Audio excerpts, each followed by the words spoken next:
Welcome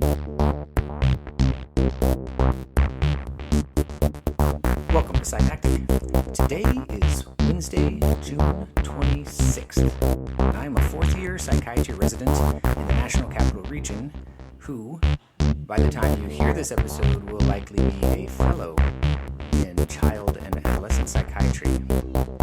This is a podcast about psychiatry and neuroscience. I do it as a project to help me learn and stay current so I can better understand and treat my patients. My assumption is that psychiatrists and psychiatry residents, and maybe even med students, will relate best to this content, but everyone is welcome. I try to explain things in less than technical terms when I can, but everything I say here is my opinion and my opinion alone. Today's episode was supposed to be a quick take where I briefly talked about common pitfalls of psychometric scales and screening instruments, but it's not going to be as quick as I had hoped. However, I think it's going to be much better than I originally expected. In clinical practice, rating scales are used extensively. In fact, they've become like the standard of practice. The Joint Commission demands that we use them. They publish what are called elements of performance. And for rating scales, or standardized scales, there are 3 elements of performance. The first requires organizations to use standardized tools or instruments to monitor a patient's progress. Now, this is reasonable on the surface. It attempts to add some objectivity to what we do instead of clinicians just kind of willy-nilly declaring that a patient is worse or better or unchanged. The criteria are predetermined and standardized. Next, Joint Commission requires organizations to, quote, analyze the data generated by this activity and use the results to inform the individual's goals and objectives as needed, unquote. So not only do we have to gather the data, we also have to actually use it to inform our care. We're not only measuring progress, we're making decisions based on the results of those scales. The third requirement is that organizations use their data to, quote, evaluate outcomes of care, treatment, or services provided to the populations that they serve, unquote. Not only do clinicians have to gather the data from a standardized instrument and then use it to inform an individual's care, the same data is supposed to be used in aggregate by the larger organization to measure outcomes.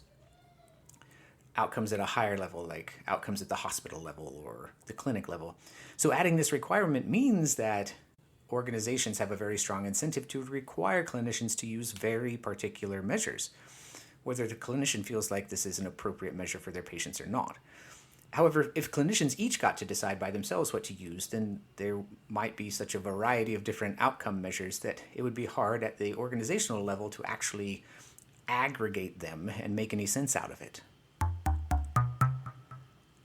On the surface, all of this sounds very reasonable, and it is reasonable. So what's the big deal, Dr. O'Leary? I mean, why did you name this episode The Dangers of Rating Scales and Screening Instruments? I'm going to discuss a variety of concerns that all clinicians should have in mind when using these tools. And in the end, I hope you come away from this podcast with at least some level of agreement with the statement, our primary concern should not be with the quantity of data, but with the quality of the data. Statistics are conceptual machines that will produce results no matter what you feed into them. These results can be truly helpful and informative, but statistics are also poop in, poop out machines. And by adding more malarky, we don't magically convert results into something other than BS. Today, I'm going to discuss depression rating scales, but the basic principles I'm applying here are really generalizable to just about any kind of rating scale that we use, any psychometric scale. There are many depression rating scales in use today. You might recognize the HAM-D, also called the HDRS. It's the Hamilton Depression Rating Scale. And it was created by Max Hamilton and published first in 1960. And it's still commonly used today, or was recently commonly used, especially in research protocols.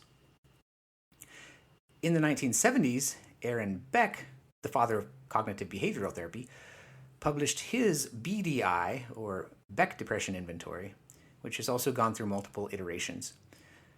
The most current is the BDI-2, and it was revised in 1996.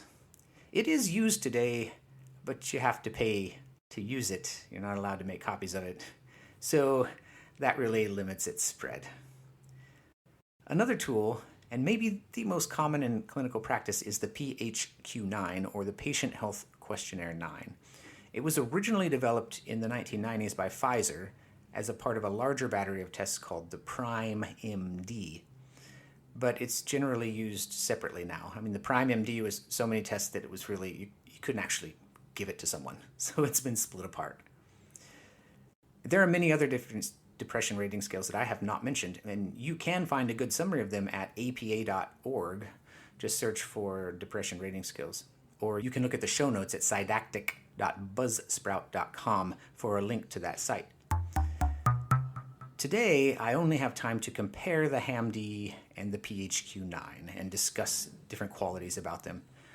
I chose these two because the HAM-D and the PHQ-9 are very, very different from each other. So let me start with the PHQ-9 because it is a pretty straightforward assessment.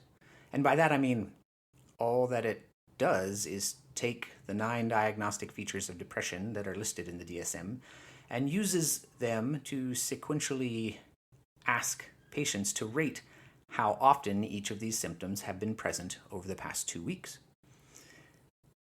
If at least 5 have been present for more than half of the days, then depression can be diagnosed, if there is also some reported dysfunction. So these instructions encourage people to use the PHQ-9 as a diagnostic tool. Now there's also a PHQ-2, and it's just a really quick screening tool for depression. So it seems to make sense that after using the PHQ-2 and somebody becomes positive on that, you can just give them the PHQ-9, and if they're positive on that as well, then they must have depression. The PHQ-9 has a sensitivity of about 88% and a specificity of 88% for major depressive disorder. And this is according to one very large study. So what this means is, like, if we estimate a population prevalence of about 8% for depression, which is consistent with a lot of estimates, then if we use the PHQ-9 scores themselves to diagnose major depressive disorder, then out of 10,000 people taking that test, we expect to get about 1,100 false positives, 700 true positives, and we're going to miss only about 100 cases. You can think about it this way. By merely asking patients superficially with the PHQ-9 whether or not they meet these 5, at least, DSM criteria for depression, we're going to diagnose a total of 18% of the population with depression, even though only 8% actually have depression. The PHQ-9's ability to rule out depression is much better because only 1.2% of the negatives are false negatives who actually have depression. So those 100 people who were false negatives, that's only 1.2% of the total number of negatives. Another way to think about this is that we will be treating a total of 1,800 people for depression, but only 700 of those 1,800 actually have depression. 60% of the people we are treating do not have major depression. Wow, I mean, that's pretty impressive to me. This low specificity is not actually all that bad if you plan to do a more thorough interview that includes validating what was on the PHQ-9. So if you take the PHQ-9 and then you have a much more in-depth interview with the patient that doesn't just repeat the PHQ-9 back to them and ask them if they actually said those things, but goes into more depth, then you can increase the specificity substantially and reduce the number of false positives. However, like many studies use the PHQ-9 cutoffs as diagnostic criteria for inclusion in the study. So it could be that these studies claiming to show effect sizes for the treatments of major depressive disorder, I'll call it MDD sometimes, are actually showing effect sizes for something other than MDD. This means they lack construct validity. These studies are measuring something other than MDD, even though people with MDD are kind of mixed in there. Something has construct validity if it is actually measuring aspects of one thing and not a bunch of things, or not something else. At least that's kind of my highly oversimplified definition of construct validity. If you want a more in-depth discussion of many different kinds of validity, then I do have an episode called In a Word Validity that was published on July 11th of 2023. So you can look back there if you want. But moving on.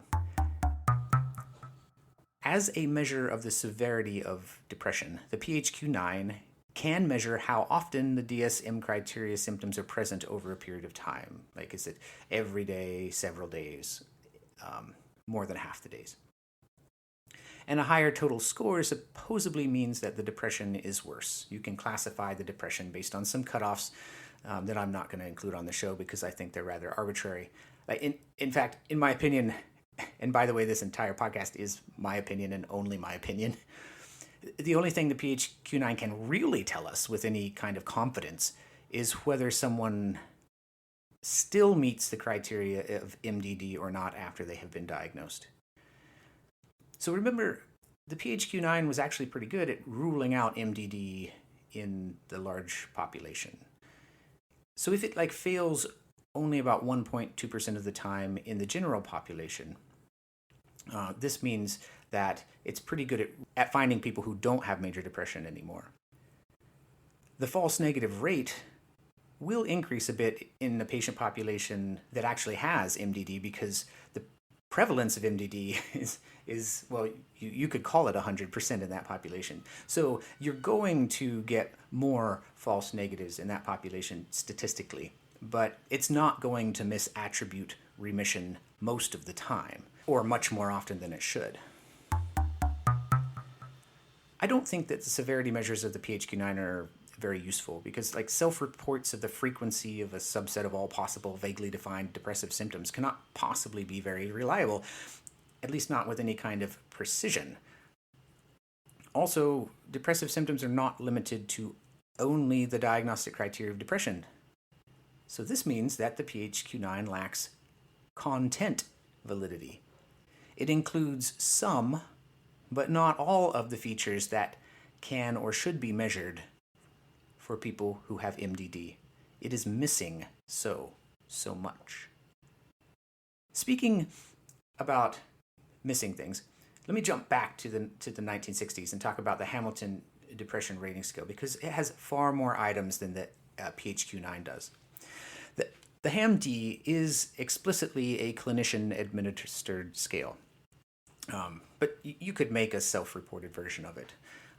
The PHQ-9, in my experience, is most often given as a patient self-report scale, but it can also be a clinician-administered scale. The HAM-D generally requires a physician to rate each item independently. And there's also structured interview guides available for clinicians. You can see the show's transcripts at didactic.buzzsprout.com for references. The HAM-D has 17 items, which themselves have different items. So it does not merely regurgitate the DSM criteria for MDD like the PHQ-9 does. It was published just 8 years after the first DSM was published. Now, the first DSM was simply called DSM, but now it's referred to often as the DSM-1. 8 years after the HAM-D was published, the DSM-2 was published. Now, I feel like I have to give a little more history now because those facts by themselves don't seem very meaningful to me. The first and the second DSMs are very different from DSM-5 and also very different from each other.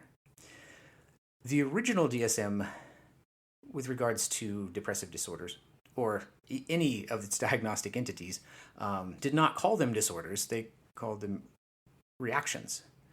For example, manic depressive reactions, also called manic depressive psychoses, were divided into depressive or manic types. The depressive type was described like this, quote, "Here will be classified those cases with outstanding depression of mood and with mental and motor retardation and inhibition.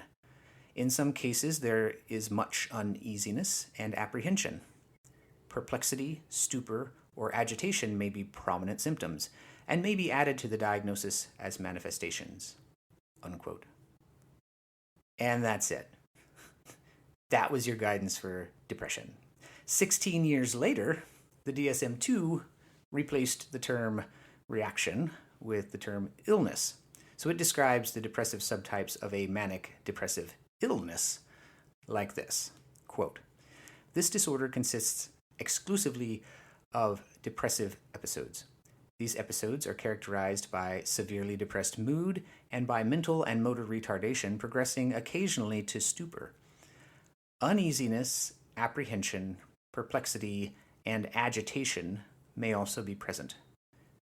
When illusions, hallucinations, and delusions, usually of guilt or of hypochondriacal or paranoid ideas, occur, they are attributable to the dominant mood disorder.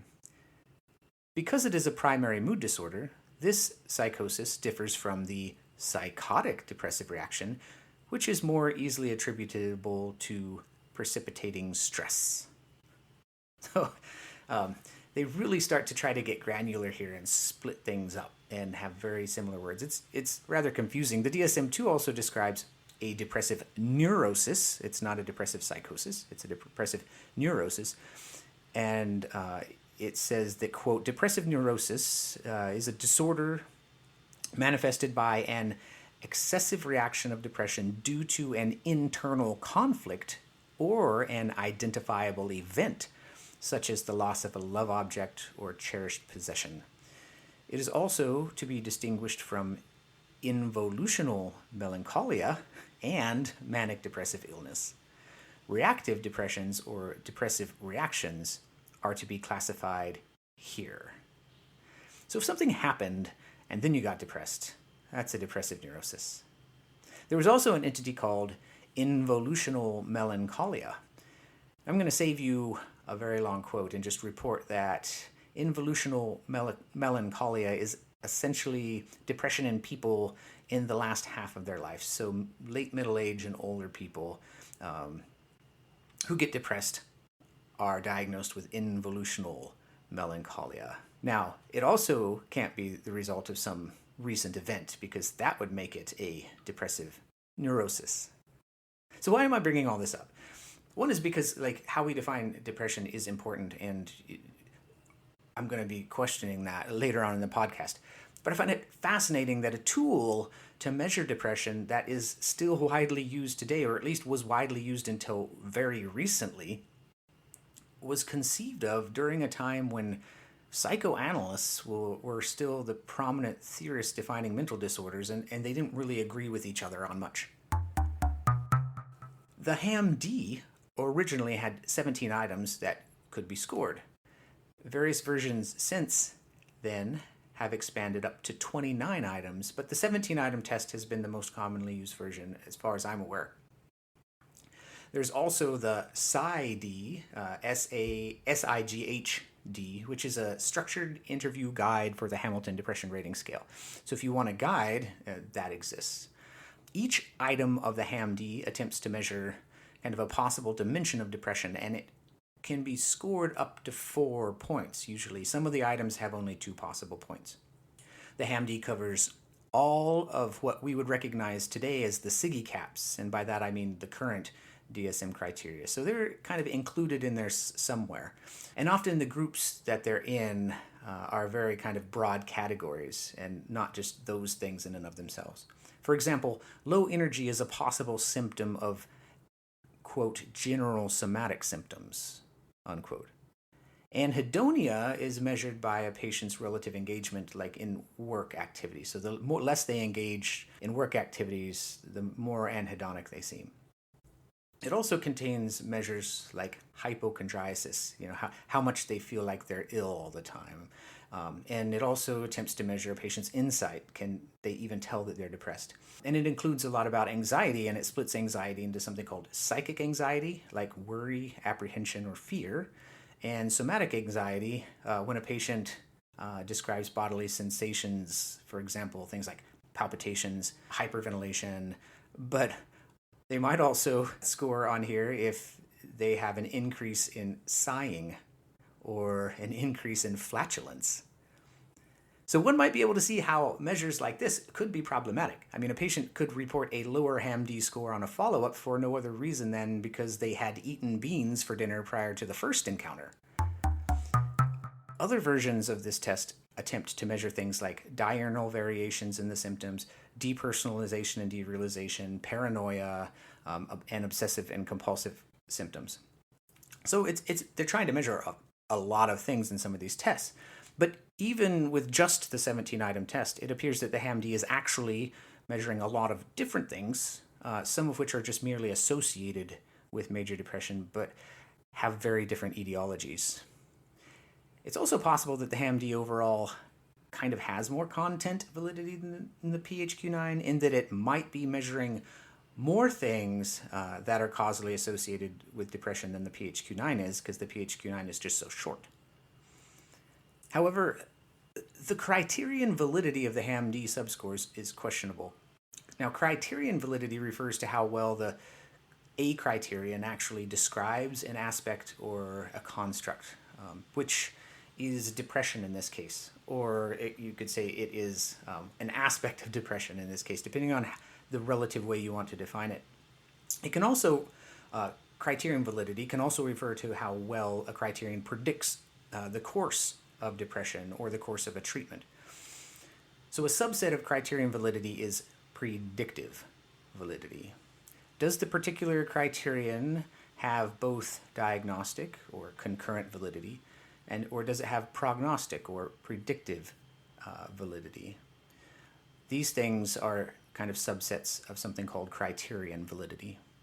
Now, scales like the HAM-D that have an excessive number of items and therefore they're used as a diagnostic tool or for predictive purposes are likely to suffer from a problem of a very low positive predictive value. What this means is that they are overly sensitive. They cast too broad of a net. They predict so many things that any one of these predictions is probably just meaningless. Let me read a summary from a paper called The Hamilton Depression Rating Scale. Has the gold standard become a lead weight? And it was first published in 2004 after 44 years of the use of the Hamilton Depression Rating Scale.